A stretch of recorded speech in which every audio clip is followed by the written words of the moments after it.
The ending.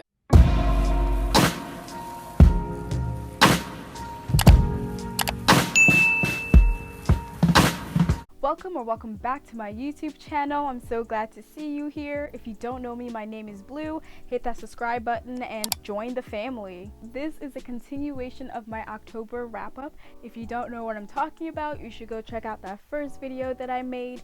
But I'm glad to see you here. Let's continue with our book talk. My next book that I read was Crescent City. Oh, let's hope I can really chop this book down, because this book was 800 pages. I wish it was 400 pages. I read it on my phone, so 800 pages turned into over 1,000 pages. But I did it. I read it.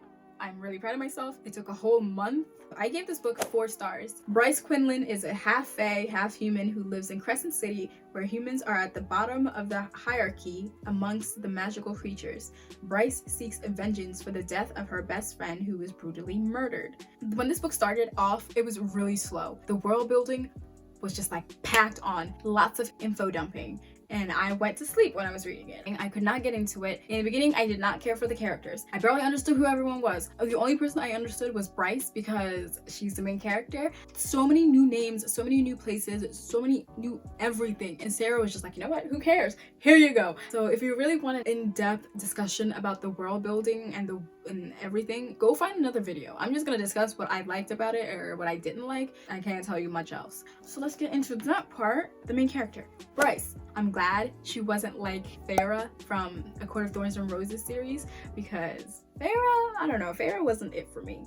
If you like her, okay. Bryce reminded me a lot of Aylin with her snarky remarks and her sarcasm and attitude. And what I also liked about Crescent City was this is an urban fantasy. So it was a lot like our world. There was technology, there was phones, and we were in the Stone Age. I liked that a lot, to see characters react in our world in fantasy.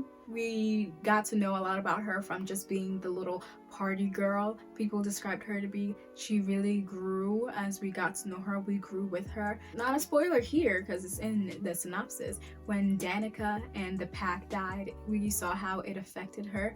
I think Sarah J. Maas did an amazing job of capturing all her emotions when Danica died, and how it really messed her up. How she almost lost herself, you know what I'm saying when I say that, and how her friends kind of alienated her a little bit. She wanted to be alone a little bit, but she kind of felt like she was the odd one out after Danica was gone. Even before Danica was gone, actually. Danica and Bryce's friendship was amazing. I love their friendship. I like how they are there for each other. I can tell how even after death, Bryce won't let her go. Danica is a powerhouse. Even after she died, we learned a lot about her. She was one of my favorite characters from the beginning of the book. So when she died, my heart went.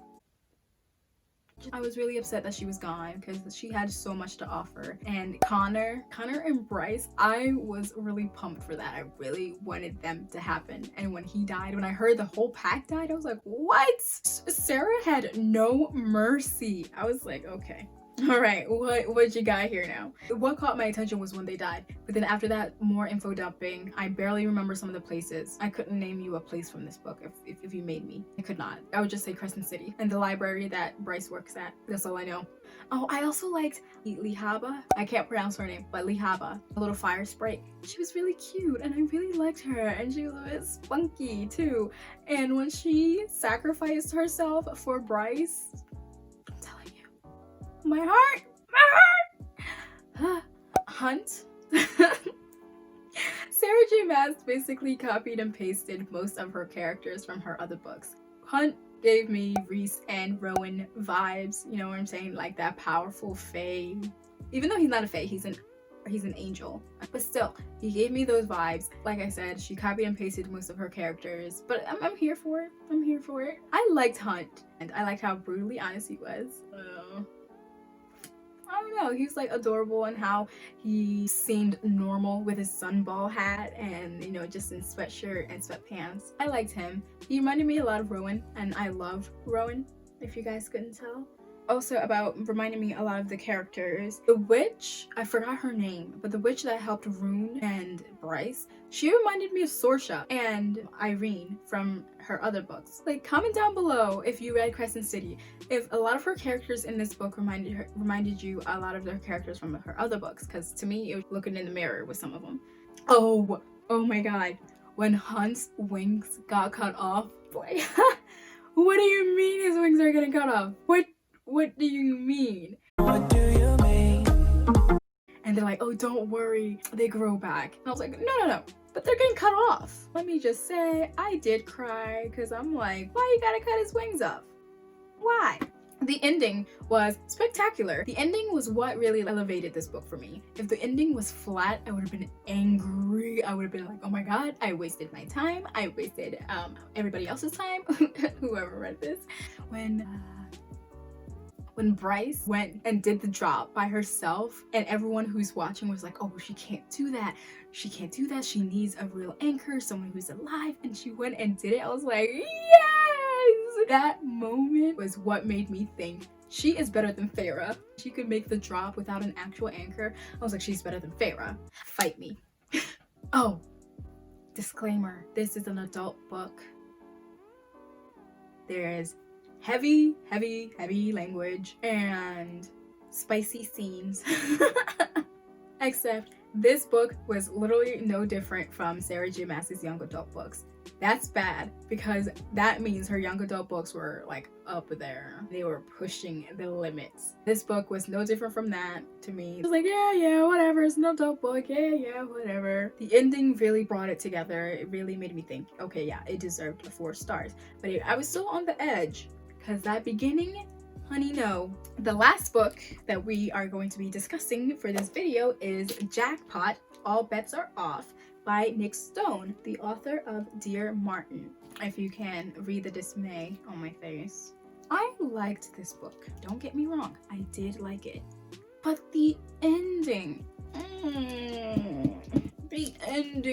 disappointment. Oh, before that, this book is about Rico Dunger, spelled danger, but pronounced Dunger. Trust me, she tells you. It's a book about a black girl who lives from paycheck to paycheck. She's poor. She's only 17 years old, but she's forced to step up and work alongside her mother, who also works, so they can live from paycheck to paycheck. So Rico goes to school, goes to work, comes back home, school, work, home, and it's just that endless cycle because they have to keep living. You know what I'm saying? They can't fall off the face of the earth. Rico has this like resentment against her mother because her mom made sure that she and her brother go to this fancy school that gives them great education, but they can't afford it. And Rico's like, why are you doing this? She has a younger brother named Jax, and she's like, so you want him to go to school but not be able to talk to people about normal things because he can't afford it. She's upset that her mom forces her to grow up and work like she's an adult when she's only 17.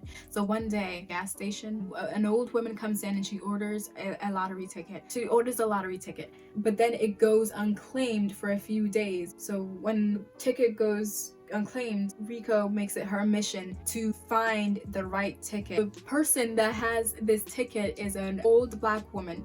So Rico tries to hunt her down, and to hunt her down, she goes through this whole little adventure to get to this woman, and it's a lot. She gets the help from Zan. You go up to the guy and say to him, I need your help because you're smart and you help someone change their grade, and I know you're smart, so can you help me? But then she goes, acts like he can't have struggles. So like Rico is poor, it's us against the head with it. When Zan tries to explain to her that even though he's rich, his dad still makes him work. He has to work for himself. He has to figure out not to be rich. On top of that, he's not going to college. His father is forcing him to take over the family business. So he basically has no choice over his life. And he talks about his struggles. And Rico is just like, She's like not accepting it. She's like, well, even if you are going through that, my struggles are harder than yours. I don't know if that's how it came off, but that's how it came off to me. She was just constantly putting her struggles above everybody else's. Even when she met Jess, who is perceived to be rich, but she lives right across from Rico, and Rico finds out she's not rich. She has issues of her own. Her mother is basically abusive towards her, and her mother calls her like bad names, like terrible names.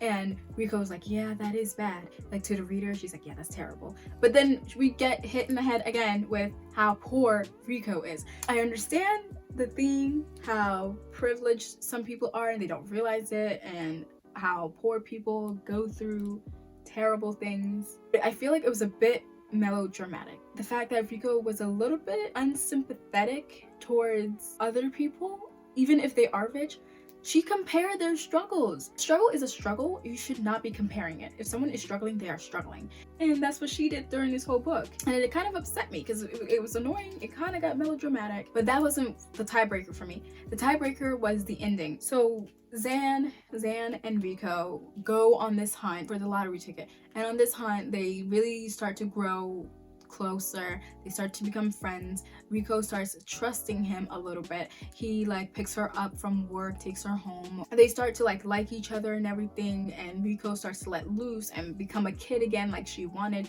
She starts to have friends, that Zan's friends, who was like Ness and Jess. Yeah, just for it to be nothing. The ending of the book, they don't get together. They break up. At the end of the book, Zan admits to Rico that he had the winning lottery ticket. He didn't cash it in because he didn't know what to do with it. And he was trying to figure out what he wanted to do with it. Was he gonna take it, cash it out, and use it to go to school, forget his dad's business? Or, you know, what else was he didn't know what to do with it. But once she went up to him and told him about her little hunt, he was like, okay, let me hold off a bit. Let's see what she does. She realizes the woman she was looking for doesn't have it. It was if he was gonna tell her. We find out that the woman who Rico was looking for died. Rico goes to her storage area and she was gonna break into it to look for the lottery ticket.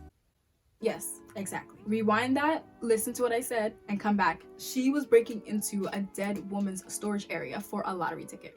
I understand she's desperate. I understand the medical bills because something happens to her brother and her mom has underlying issues. So yes, I understand she's desperate. Zan is trying to tell her like, hey, listen, don't do that, okay? We don't need to go that far. And then she goes again, beats her head with it. I'm poor. I need this. It's just crazy. But I'm thinking like, yeah, I understand, but sweetie, you can get locked up. This is illegal. Like, stop. Think for a minute. Do you want that ticket or do you want the popo to randomly show up and you go to jail? Pick one. This is when Zan admits to her that he has the ticket. He can help her. And she's like, you've had the ticket the whole time? So she like gets angry with him. They split parts and she's like, you know what? I don't even need the ticket now. And I'm like, what? I chucked this across the room. I was so angry. And later, Zan cashes out the lottery ticket. Anonymously, he gives her a part of the lottery ticket. It was like 6 million. But of course, she realizes it's him. She goes and finds him. They don't end up getting back together. So I wasted 339 pages reading this relationship for it to have gotten nowhere. I understand not every book can have a happy ending, but that was unnecessary. So yes, it could have been so much more than it was. The ending just felt flat for me. It's one of those books that I wouldn't read again. If you enjoyed this video, make sure to stick around for more. There will be a lot more book discussions, book reviews. For some reason, my mic dipped on me, so I just have to do a voiceover. Thank you for watching. If you really liked it, make sure to comment, like, subscribe, and share. There will be a lot more videos like this. And if you haven't seen my newbie booktube tag video, go check that out. Bye!